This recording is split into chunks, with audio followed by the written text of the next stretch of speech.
altro poliziotto prova ad evitare la fuga di un migrante ma viene ferito. La nave quarantena fa scappare i turisti.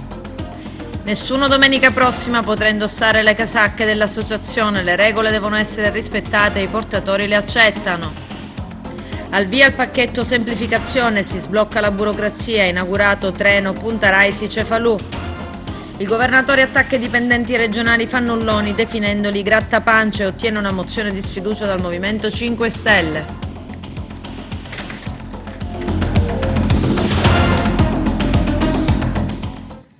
Bentrovati gentili telespettatori al nostro appuntamento con l'informazione. Come avete sentito dai titoli, un agente prova a bloccare un extracomunitario in fuga dal centro d'accoglienza di Villa Sicania ma rimane ferito. È il terzo caso in 5 giorni. Il servizio di apertura è di Eugenio Cairone.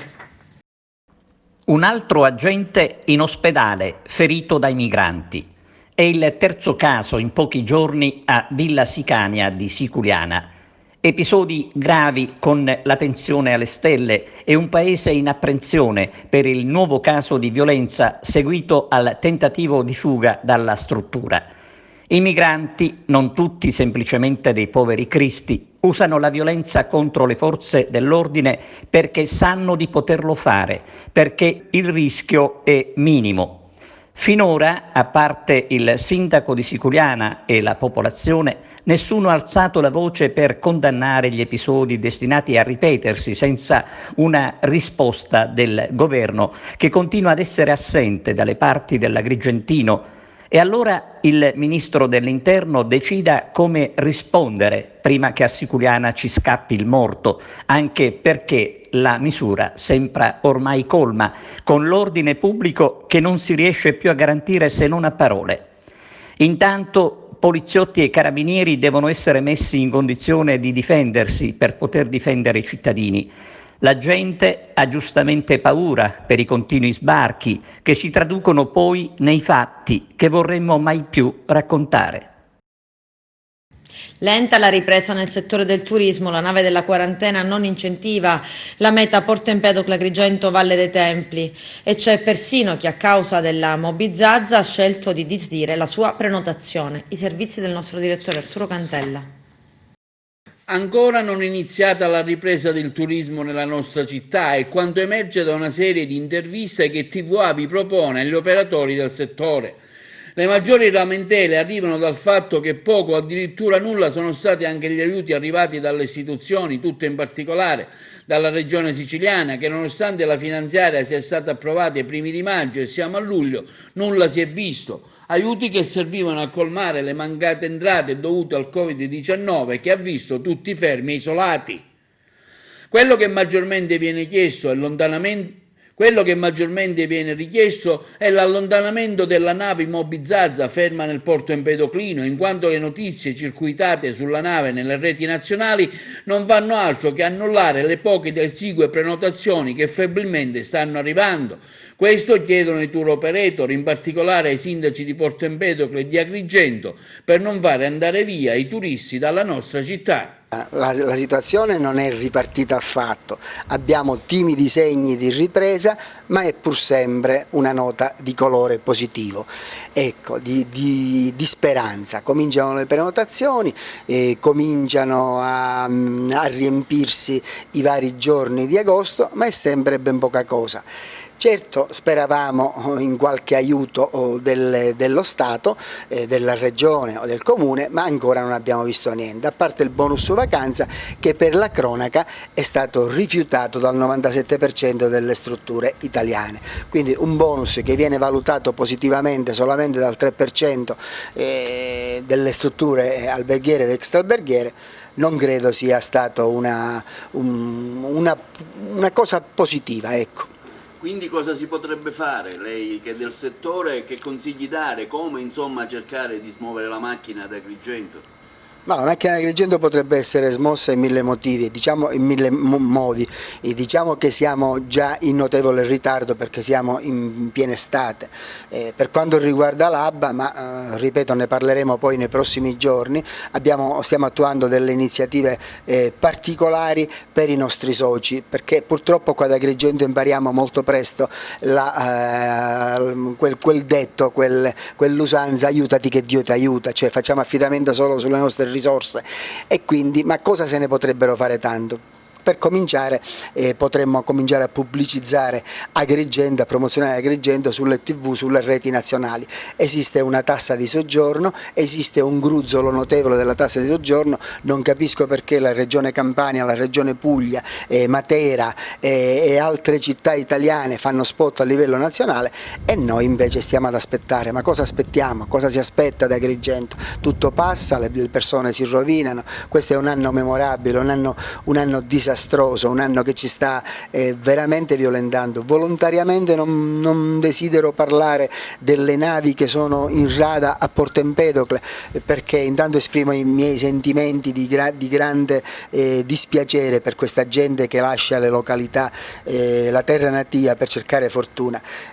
Dico però che sicuramente sono situazioni che vanno riviste, non può essere Porto Empedocle la porta d'Italia e la nostra zona così colpita, anche perché sappiate che quando spuntano notizie negative su Porto Empedocle, sulla nave e compagnia bella, le prenotazioni vanno come un interruttore della luce, accendi spegni, subito appena esce la notizia negativa cominciano le disdette, e in un momento dove veramente le cerchiamo con lumicino le prenotazioni bisognerebbe rivedere, quindi faccio appello a Sua Eccellenza il Prefetto affinché prenda in mano la situazione e veda un attimino di dare un po' di ristoro anche mentale e quindi economico al territorio. Anche il sindaco di Porto Empedocle ha fatto un appello forte, perché la nave deve restare qui a Porto Empedocle. Ha ragione, siamo col sindaco di Porto Empedocle perché noi siamo per l'accoglienza. Agrigento, il suo territorio è stato sempre quello che si è distinto per l'accoglienza e sempre deve esserci questa accoglienza, però non possiamo continuamente essere gli unici. Qualcuno dice dov'è l'Europa, io dico dov'è l'Italia, perché l'Italia potrebbe curarci e guardarci un po' meglio, attenzionare un attimino città d'arte come Agrigento, città che hanno sofferto questa crisi del coronavirus in maniera particolare.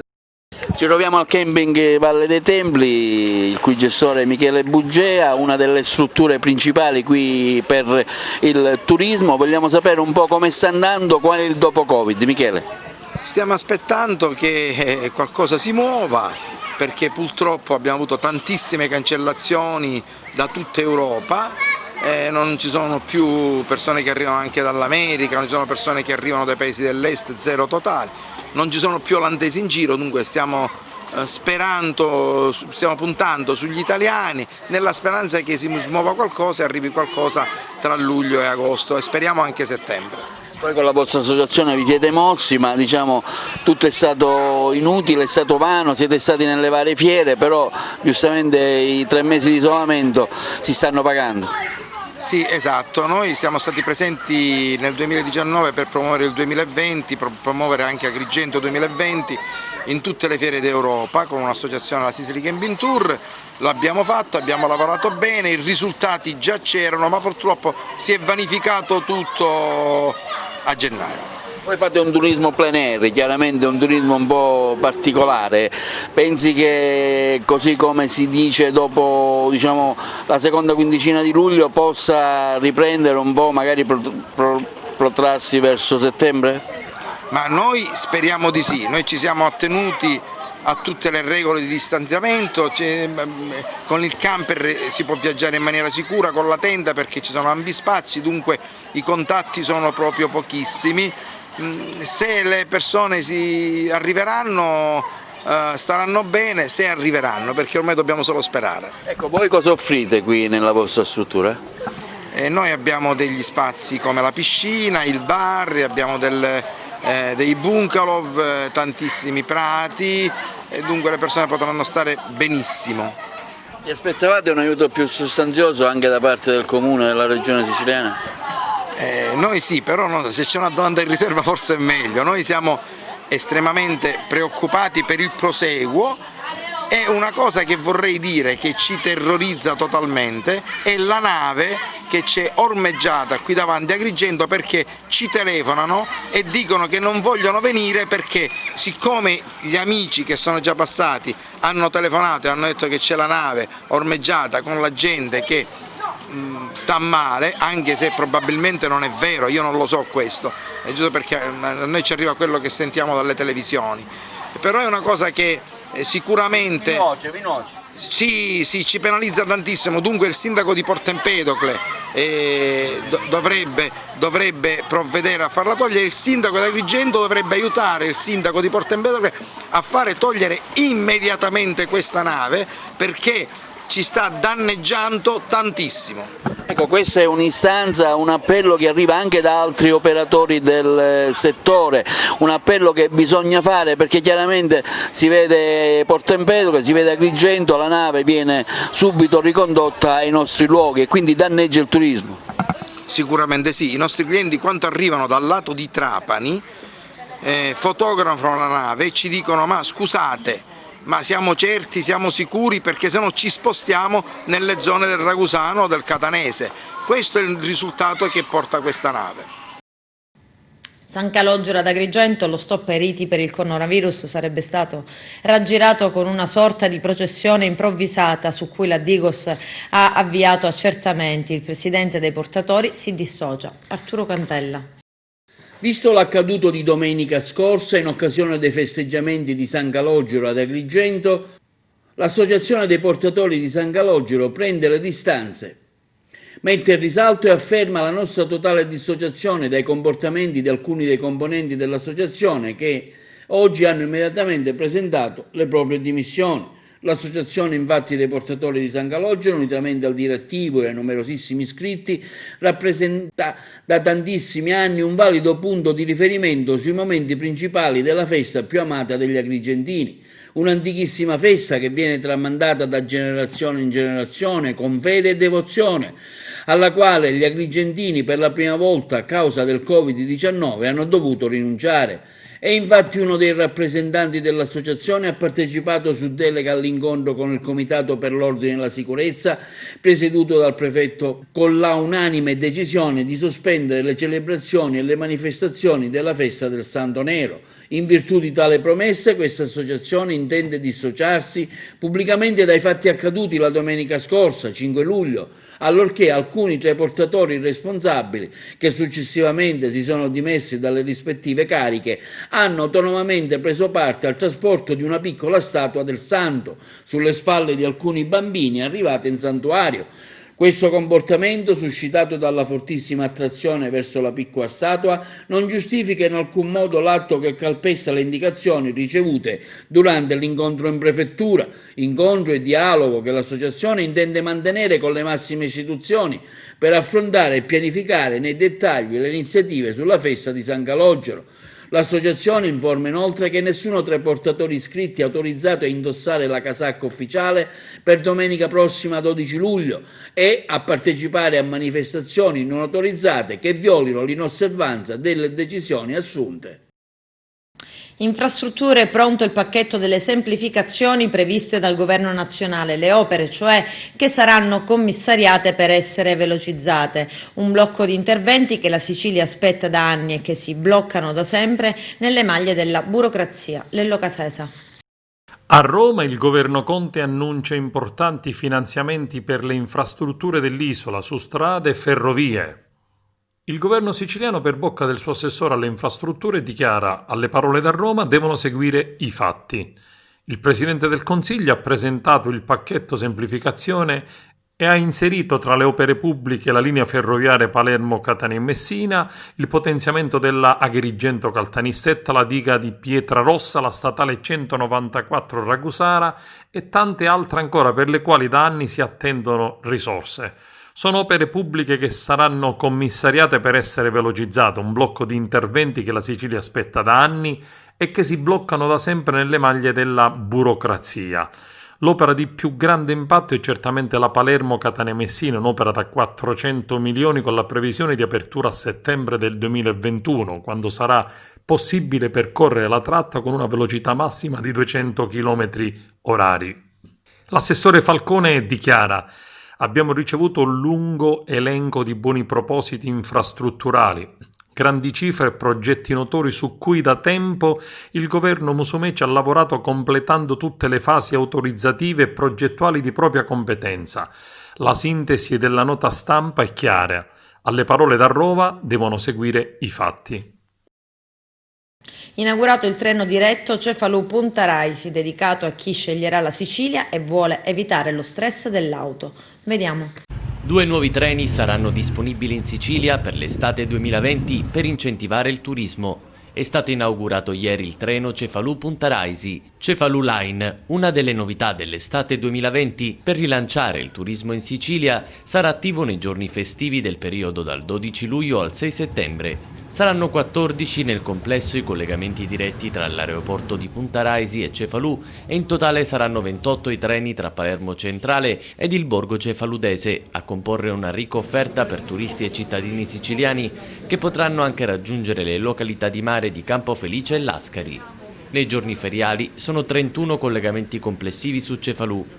Sempre nello stesso periodo e sempre nei giorni festivi saranno 18 in totale i collegamenti del Barocco Line, un servizio pensato per la scoperta del Val di Noto e delle sue perle Siracusa, Noto, Scicli, Modica, Ragusa, Ibla, Donna Fugata, un'area che racchiude un tesoro di inestimabile valore artistico e un patrimonio naturale di grande bellezza. Ma è un altro impegno mantenuto del governo Musumeci, lo abbiamo fatto oggi e lo avevamo promesso la settimana scorsa quando presentammo il biglietto unico. Avevamo detto che avremmo fatto la velocizzazione da Cefalù a Punta Raisi e oggi presentiamo ufficialmente il progetto che sarà effettuato in tutti i giorni festivi con 7 coppie di treni al giorno nei giorni festivi. È un progetto sperimentale che inizia il 12 luglio e si concluderà alla fine di settembre, ma poi sarà esteso anche ai sabati e successivamente anche a qualche giorno feriale. Questo lo facciamo proprio perché vogliamo dare un servizio migliore, maggiore, più efficace ed efficiente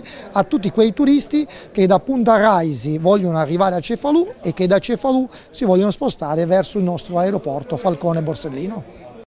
Solo chiacchiere, tante chiacchiere, zero riforme, peccato che la Sicilia si governi con i fatti e non con le parole. Musumeci deve andarsene per il bene dei siciliani, lo afferma il capogruppo del Movimento 5 Stelle all'Ars Giorgio Pasqua, che assieme ad altri 14 deputati 5 Stelle ha messo nero su bianco la mozione di sfiducia al Presidente della Regione, già annunciata qualche giorno fa in aula e che oggi viene presentata agli uffici del Parlamento. Dalla catastrofica gestione della cassa integrazione in deroga al disastro del settore dei rifiuti, alla mancata redazione dei piani di rientro, del disavanzo, della scriteriata gestione dei fondi europei, a quella altrettanto fallimentare delle partecipate, sottolineano dal Movimento, e ancora dalle nomine sbagliate alla totale assenza delle tanto strombazzate riforme.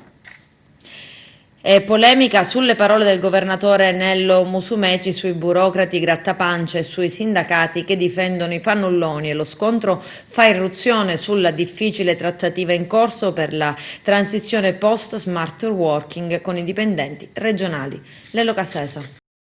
Continua a distanza lo scontro tra i sindacati ed il presidente della regione siciliana. Uno scontro durissimo provocato dalle dichiarazioni di Musumeci, che ha definito i dipendenti regionali grattapancia. Durante l'intervento conclusivo della manifestazione diventerà bellissima. A loro volta i sindacati che hanno difeso i dipendenti regionali fannulloni. Immediata la risposta delle organizzazioni sindacali che in una nota stampa scrivono: se la macchina burocratica della regione funziona male non è certo colpa dei dipendenti, ma di chi dovrebbe metterla nelle condizioni di rendere al meglio. Quello di scaricare tutto sull'ultimo anello della catena è un vecchio vizio della politica, ma i problemi sono molto più profondi. Servono procedure snelle, strumenti adeguati, nuove assunzioni, il nuovo contratto della dirigenza e soprattutto una reale valorizzazione del personale che passa dalle progressioni alla riqualificazione. Le parole di Musumeci alla manifestazione politica sono state molto dure. Loro, parlando della ripresa, ha detto il presidente della regione, lo stipendio ce l'hanno sicuro, direttamente sul conto corrente, col Covid o senza Covid ce l'hanno accreditato. La burocrazia, non solo quella regionale, non ha capito che questo è un momento in cui bisogna alzare il sedere dalla sedia. Nessuno può tirarsi indietro, nessuno può far finta di non aver visto o non aver capito. Di più, se ne prendi uno e pensi di accompagnarlo alla porta, prosegue il governatore, ti trovi sindacati pronti a difenderlo. Sindacati verso i quali abbiamo tutto il rispetto se la funzione fosse quella originaria, di difendere i diritti del lavoratore e non i diritti dei grattapancia a tradimento. Ed i sindacalisti rispondono a muso duro: nessuno vuole difendere i fannulloni che però sono ovunque, negli uffici così come nelle stanze del governo. In 30 mesi di governo Musumeci si è sempre sottratto al confronto con le organizzazioni sindacali di categoria, sebbene in campagna elettorale avesse promesso relazioni sindacali dure ma corrette.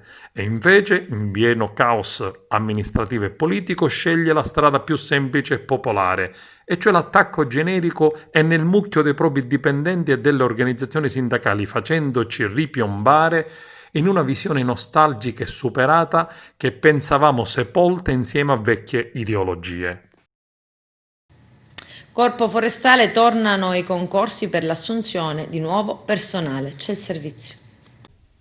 Si tornerà ad assumere del Corpo Forestale della Regione Siciliana. È stata infatti approvata all'Assemblea regionale la norma presentata dal Governo che prevede lo sblocco dei concorsi e che, come sottolinea l'assessore al territorio e ambiente Totò Cordaro, consentirà finalmente di integrare un organico ormai sottodimensionato, adeguandolo alle reali esigenze di una capillare salvaguardia del patrimonio naturale.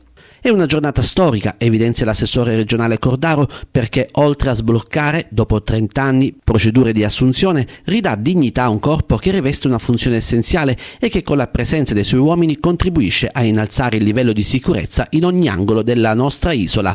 Questa legge, dichiara Giuseppe Lupo, capogruppo PD all'Ars, consentirà al Corpo Forestale della Regione di rafforzarsi e di integrare il proprio organico per esercitare al meglio le proprie importanti competenze. Finalmente, commenta Eleonora Locurto, capogruppo UDC all'Assemblea regionale siciliana, il Corpo Forestale della Regione potrà rimpinguare il proprio organico e reclutare nuovo personale attraverso i concorsi. Abbiamo apprezzato l'impegno e la dedizione del personale del Corpo durante l'emergenza Covid-19, con interventi in tanti ambiti, dai porti ai mercati al controllo del territorio. Esprimo piena soddisfazione, afferma l'onorevole Carmelo Pullara, capogruppo Popolari e Autonomisti all'Ars, per la norma approvata in aula. Dopo tantissimi anni di immobilismo, ben 25, finalmente il Parlamento siciliano, conclude, approva una legge che consente l'innesto di personale del comparto non dirigenziale. Bisogna dare risposte concrete ai siciliani, siamo nella direzione giusta. Disco verde a Sala d'Ercole, con la sola astensione del Movimento 5 Stelle, anche per altre due norme. La prima concede l'adeguamento dell'indennità mensile pensionabile attesa da anni dagli agenti in divisa e che sarà concretamente corrisposto alla fine della prevista contrattazione sindacale. L'altra consente di utilizzare, attraverso l'istituto del comando, i guardiaparco dei Nebrodi nella campagna antincendio in provincia di Messina. Anche qui, aggiunge l'assessore regionale Cordaro, si tratta di far fronte a un organico insufficiente ridotto a sole 31 unità, di cui soltanto 26 operative. Si liberano le terapie intensive in Sicilia, non c'è più nessun contagiato da Covid-19 in rianimazione. Il bollettino sull'emergenza coronavirus diffuso dal Ministero della Salute dà a un nuovo infettato nell'isola, 12 ricoverati, 0 in terapie intensive, 140 persone in isolamento domiciliare. Dall'inizio della crisi sanitaria ad oggi ci sono stati 3.096 contagiati in Sicilia, 282 sono attualmente positivi. Il nuovo caso si è verificato in provincia di Palermo. Aveva organizzato uno spettacolo all'aperto senza avere però l'autorizzazione del questore. Nei guai è finito un esercente di Canicattì. Continua incessante infatti l'attività della Polizia di Stato per contrastare gli assembramenti di persone che mettono a rischio la salute pubblica a causa della pandemia da Covid-19. Nel corso dell'attività, con servizi effettuati soprattutto nei luoghi di aggregazione dei giovani, in particolare presso gli esercizi commerciali come bar e pub, lo scorso fine settimana gli agenti del commissariato di pubblica sicurezza agli ordini del vicequestore Cesare Castelli hanno segnalato alla Procura della Repubblica di Agrigento il titolare di un locale nel centro cittadino di Canicattì. Le pattuglie del commissariato impegnate nei controlli amministrativi hanno riscontrato che il titolare dell'esercizio commerciale stava effettuando un pubblico spettacolo senza la prescritta licenza di polizia rilasciata dal questore, in violazione pertanto delle norme. Inoltre il controllo amministrativo ha accertato l'assembramento di centinaia di giovani nell'esercizio commerciale speciale con il mancato rispetto delle misure atte a contrastare e contenere il diffondersi del virus Covid-19 ed è stata contestata anche la violazione dell'ordinanza del sindaco di Canicattì Ettore Di Ventura che vieta la somministrazione di alimenti e bevande in contenitori di vetro con la combinazione di sanzioni amministrative. A Caltanissetta il processo sul depistaggio nelle indagini della strage di via D'Amelio, in aula le intercettazioni del falso pentito Vincenzo Scarantino. I dettagli nel servizio. 25 anni dopo abbiamo riprodotto quello che rilevavano a quell'epoca gli operatori di polizia giudiziaria, sostanzialmente un salto indietro nel tempo che è consistito nell'ascolto sulla stessa macchina sulla quale lavoravano allora. Il colonnello della direzione investigativa antimafia Francesco Papa, sentito come teste nel corso del processo sul depistaggio della strage di via D'Amelio che si celebra a Caltanissetta, parla degli apparati che registravano le conversazioni che partivano dal telefono del falso pentito Vincenzo Scarantino quando si trovava a San Bartolomeo a Mare, uno scontrino strappato durante una telefonata, intercettazioni che non vengono registrate per presunti guasti tecnici. Questo quanto emerso dall'analisi di 4 nuovi episodi che si sono verificati tra il febbraio del 1995 e giugno dello stesso anno. Il primo di questi, ha spiegato il colonnello Papa rispondendo alle domande del pubblico ministero Gabriele Paci, riguarda un fatto fisico, nel senso che, come abbiamo visto insieme alle bobine, esistevano i famosi nastrini, una sorta di rullo di carta termica che l'apparato RT2000 emetteva ogni volta che c'era un evento telefonico. Questi nastri a fine attività venivano chiusi, piegati e messi nella stessa custodia delle bobine. Aprendo una di queste custodie, invece di trovare un nastro unico, ne troviamo uno diviso in 3 con uno strappo irregolare. Alle 20:05 del 6 febbraio 1995 c'è una telefonata della quale non troviamo traccia sullo scontrino strappato. Il secondo evento si verifica alle 22:11 del 1 marzo del 1995. Dall'ascolto delle bobine rileviamo una conversazione tra Scarantino e la cognata Maria Pia Basile, durante la quale questa donna si lamenta. Gli dice che non vuole sapere più nulla di nessuno perché ormai lei è rimasta da sola. Si capisce che la cognata non sta vivendo un periodo. Il 6 marzo del 1995, ha riferito il test, l'operatore scrive: causa mancanza energia elettrica, apparato spento fino alle 15:11. Dall'ascolto dei nastri però non c'è nulla che ci possa far pensare che ci sia stato un guasto tecnico. Il brogliaccio è vuoto per 4 giorni. La cosa che ci colpisce è che entrambe le macchine non abbiano registrato nulla. Il 1 giugno Scarantino cerca di mettersi più volte in contatto con uno dei numeri della Procura di Caltanissetta, 6 eventi telefonici in tutto tra le 17:03 e le 18:23, tutti da 1 minuto, tranne uno che dura 2 minuti. Abbiamo tracce di queste telefonate, ma non ci sono le registrazioni, l'audio non esiste. L'ultimo evento è il 5 giugno, anche in questo caso abbiamo una serie di chiamate nei confronti del numero della Procura di Caltanissetta e un altro numero sempre in uso alla Procura di Caltanissetta, dove anche per questi abbiamo una serie di tentativi, sempre per quanto riguarda il tentativo di Scarantino di mettersi in contatto con qualcuno della Procura nissena. Uno di questi ha una durata di 9 minuti. Anche di questa telefonata non abbiamo traccia sulle 2 bobine, ma abbiamo traccia sullo scontrino e anche sul display. In questo caso, ha concluso il colonnello della DIA Papa, l'operatore aveva trascritto che per guasto tecnico l'RT2000 veniva riprogrammato.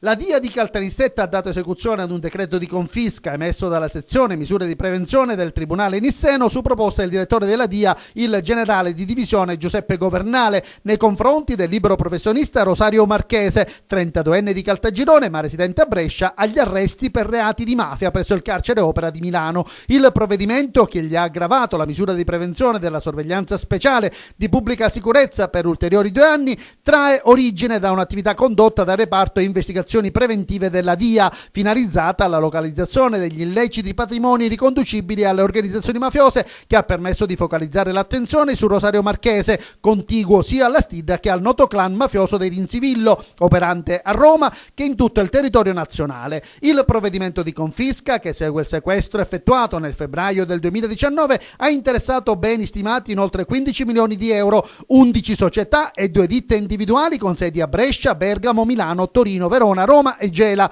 che operano nei settori della consulenza amministrativa, finanziaria e aziendale, della sponsorizzazione di eventi e del marketing sportivo, del noleggio di autovetture e mezzi di trasporto marittimi ed aerei, del commercio all'ingrosso e al dettaglio di prodotti petroliferi, di studi medici specialistici, della fabbricazione di apparecchiature per illuminazione e della gestione di bar. Un'opera pittorica di assoluto valore artistico risalente al XVII secolo per un valore di circa 6 milioni di euro. Una holding con uffici a Milano in via Monte Napoleone, una società di noleggio che gestisce presso la struttura aeroportuale del Catullo di Verona una flotta di vetture di lusso, una società con sede a Roma che sponsorizza e partecipa a prestigiosi campionati monomarca di auto da competizione, 5 beni immobili e 50 rapporti bancari. Gli accertamenti condotti nel 2018 dal reparto della DIA e gli ulteriori riscontri effettuati dal centro operativo di Caltanissetta hanno consentito di mettere in evidenza il suo repentino incremento di ricchezza, ritenuto complessivamente anomalo rispetto alla dichiarata posizione reddituale risultata sproporzionata anche in rapporto all'elevato tenore di vita, al consistente patrimonio immobiliare e soprattutto alla sua ascesa imprenditoriale che si è concretizzata in brevissimo tempo con la costituzione nel nord Italia di numerose società che operano in molteplici settori commerciali, risultate tutte direttamente o indirettamente a lui riconducibili. Adesso c'è la pubblicità, tra poco vi aspetto. Indagato per mafia, il sindaco di Paceco si avvale della facoltà di non rispondere. I dettagli nel servizio. È trascorso appena un giorno dall'eccellente operazione antimafia condotta dai militari dell'Arma del Comando Provinciale di Trapani, sui territori di Paceco e Castellammare del Golfo. Il nostro telegiornale, nell'edizione andata in onda ieri, 7 luglio, ha ampiamente dato spazio all'arresto dello storico volto di Cosa Nostra Mariano Asaro, il quale, in questi ultimi anni di libertà dal carcere, avrebbe creato attorno a sé una fitta rete di amici, con i quali contrattava e cooperava. Ad essere indagato nell'inchiesta antimafia, infatti, anche il primo cittadino di Paceco, Giuseppe Scarcella, che adesso lascia il Consorzio Trapanese per la Legalità e lo Sviluppo, con il quale il boss castellammarese avrebbe intrattenuto dei rapporti che lo avrebbero di certo agevolato ad inaugurare uno studio dentistico proprio in quel comune. Tra gli incontri documentati dalla direzione distrettuale antimafia ve ne sarebbe uno risalente all'8 aprile dello scorso anno, ove il primo cittadino si sarebbe rivolto al boss chiamandolo Don Mariano. Quest'ultimo avrebbe richiesto l'immediato rilascio della SCIA per l'avvio dell'ambulatorio dentistico. Ed è proprio attorno allo studio medico che gravita l'intera vicenda terminata ieri con 5 arresti. Il grande sogno di Mariano Asaro dipendeva infatti dall'aiuto di tante pedine da lui mosse e gestite. Tra queste l'ex deputato del PD Paolo Ruggirello, che lo salutava persino con 2 baci di riconoscenza, dandogli del tu. Eppure Giuseppe Scarcella si è avvalso della facoltà di non rispondere nell'interrogatorio davanti ai militari dell'Arma. Secondo il primo cittadino, che è anche un avvocato, le contestazioni sulla sua persona sono troppo generiche, ma ha detto di voler richiedere subito un interrogatorio, non appena avrà maggiore contezza delle accuse che si muovono nei suoi confronti. Giuseppe Scarcella ha, però, rassegnato le dimissioni con effetto immediato da presidente dell'Assemblea del Consorzio Trapanese per la Legalità e lo Sviluppo.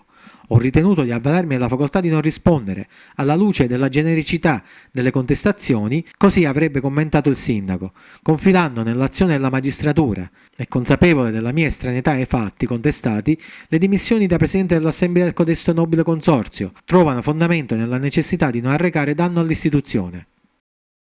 Prosegue la campagna della CGIL e della FLAI contro il caporalato. A Ribera l'iniziativa Isola senza catene, incontro che accende riflettori sul fenomeno dello sfruttamento dei lavoratori agricoli di ogni colore e di ogni nazionalità. Vediamo.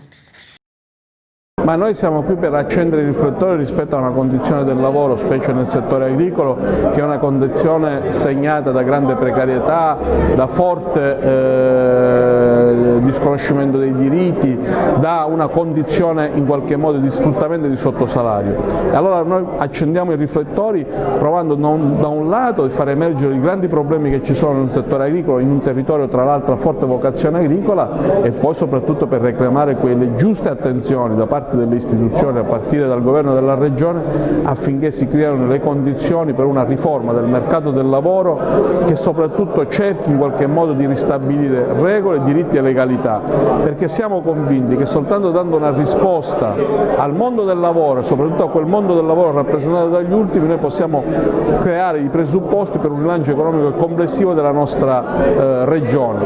Da qui questa nostra battaglia per la qualità del lavoro, per la dignità del lavoro, che sono a nostro avviso funzionali alla crescita complessiva della società. Oggi siamo qui a Ribera per fare un'assemblea con i lavoratori immigrati, ma non solo immigrati, perché la FLAI CGIL Sicilia e quella di Agrigento e la CGIL tutte stiamo facendo una campagna intanto per pubblicizzare la regolarizzazione degli immigrati, ma anche per dire a tutti i lavoratori che è arrivato il momento di fare uscire gli ultimi dalle condizioni di sfruttamento, di sottosalario, perché fino a quando ci saranno queste condizioni anche i nostri lavoratori, quelli italiani, quelli siciliani, saranno sfruttati.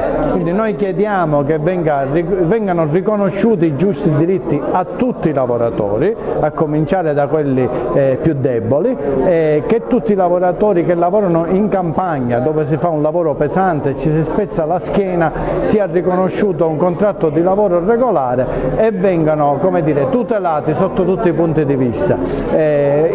Si possono rivolgere i lavoratori nelle nostre sedi sindacali, perché nelle nostre sedi abbiamo attivato gli sportelli per la regolarizzazione, ma abbiamo anche i nostri sindacalisti territoriali che si occupano del rinnovo dei contratti per i lavoratori agricoli, cosa che faremo nei prossimi mesi, ed anche ad Agrigento rinnoveremo il contratto dei lavoratori agricoli. Per questo chiediamo, come dire, a tutti i lavoratori di prendere visione di quello che fa il sindacato, perché per tutelare il mondo del lavoro e soprattutto il mondo del lavoro agricolo, che è un pezzo importante dell'economia siciliana. Parte da Ribera la carovana della CGIL per mettere a disposizione tutti i nostri servizi, per informare i lavoratori oggi dell'agricoltura rispetto alle disposizioni legislative. È una grande battaglia che la CGIL si è intestata per la dignità dei lavoratori nell'agricoltura, e quindi da Ribera partiamo per dire: veniteci a trovare, ci sono le leggi, abbiamo esigenza e dobbiamo difendere i nostri diritti. Oggi Isola Senza Catene fa tappa a Ribera. Ribera è uno dei comuni più agricoli della nostra provincia, ed è appunto che abbiamo deciso di far partire da qui la nostra iniziativa territoriale per fare in modo di accendere il riflettore sul fenomeno dello sfruttamento del caporalato in agricoltura. La FLAI e la CGIL chiedono alle istituzioni, alle forze sane della nostra società di fare in modo che si metta mano veramente a questa problematica attraverso l'istituzione della rete del lavoro agricolo di qualità, attraverso l'incrocio tra domanda e offerta in un luogo pubblico, e fare in modo quindi che le aziende sane non subiscano concorrenza sleale delle aziende che non applicano i contratti e che non rispettano i diritti e la dignità dei lavoratori sia extracomunitari sia italiani. Firmati i decreti di riconoscimento dei 13 distretti produttivi siciliani. Vediamo. Tutti i distretti produttivi che si sono candidati sono stati riconosciuti, e il meccanismo del bando prevede una finestra che sarà aperta all'inizio di ogni anno, quindi anche per il prossimo anno io spero che ci saranno altri distretti che si candidano. Certo, è una svolta culturale, perché in Sicilia fare associazionismo, mettere assieme le imprese, dare loro una responsabilità è una cosa che non è mai riuscita, ahimè. Io penso che il distretto produttivo invece è uno strumento importante, e il riconoscimento della Regione è finalizzato a costruire un meccanismo di condivisione per le scelte strategiche che devono riguardare la valorizzazione dei prodotti e delle attività e delle imprese siciliane. Su questo sono contento di poter dire che ho apprezzato come alcuni prodotti siciliani stanno diventando conosciuti e riconosciuti nel mondo.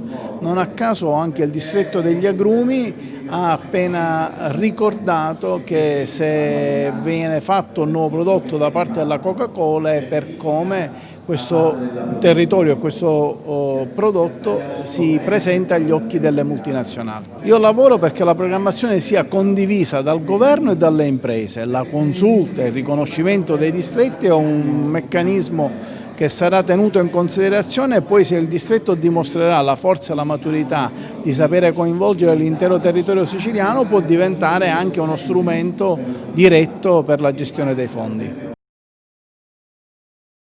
L'ARS ha detto sì alla nascita del comune di Misilcemi, i dettagli nel servizio.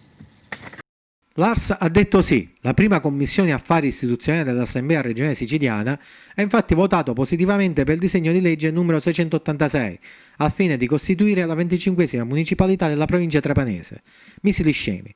Un ulteriore ed agognato passo in avanti per la formazione del comune, che attualmente conta ben 8 frazioni: Fontana Salsa, Guarrato, Rilievo, Locogrande, Marausa, Palma, Salina Grande e Pietre Tagliate.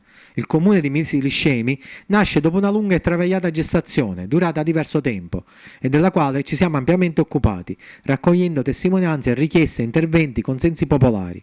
Si rammenta a tal proposito il referendum del 27 maggio di 2 anni fa, che approvò con 3.336 voti favorevoli l'idea della costituzione del comune, il 25esimo del territorio trapanese. Attualmente Misilcemi conterebbe una popolazione di 8.669 abitanti, pari al 12,5% della popolazione dell'intera provincia. Esulta per l'esito Salvatore Tallarita, presidente dell'associazione Misilcemi. Un ulteriore passaggio verso un percorso sancito dalla Costituzione e che viene rispettato coerentemente, avrebbe ammesso a margine il risultato. Nei giorni scorsi invece il sindaco di Trapani, Giacomo Tranchina, e l'assessore Fabio Bongiovanni, raggiunto da noi telefonicamente, aveva avanzato la proposta di non tenere conto del referendum al fine di bloccarne gli effetti e evitare in tal modo la Costituzione e dunque l'indipendenza del comune. Con questo è tutto, termina qui l'edizione del telegiornale. Grazie per la gentile attenzione e per essere stati con noi. A presto.